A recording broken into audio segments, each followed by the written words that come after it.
Welcome to McPlum, simple solutions served daily.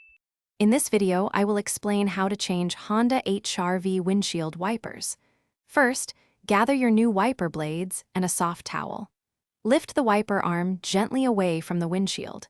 Place the towel on the windshield to prevent damage if the arm accidentally springs back. This preparation ensures a smooth and safe replacement process for both sides. Now, let's remove the old blades.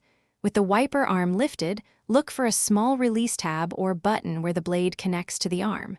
Press this tab firmly. While holding the tab, slide the old wiper blade down and off the hook. Be careful not to let the arm snap back against the glass. If you're finding this video helpful, please hit that like button and subscribe for more useful guides. Quick recommendation: just like you want clear visibility, you want comfortable feet.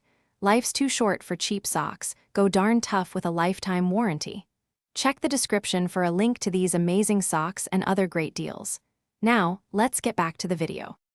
Installing the new blades is straightforward. Take your new wiper blade and align its connector with the hook on the wiper arm.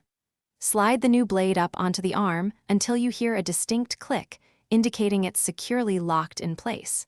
Carefully lower the entire wiper arm back onto the windshield, ensuring it rests properly. After installation, it's crucial to test your new wipers. Turn on your Honda HR-V and activate the windshield washer fluid. Observe the blades as they sweep across the glass. Look for a clean, streak-free wipe and ensure both wipers make even contact. They should operate smoothly and without any unusual noises. Thanks for watching. Stay juicy and subscribe.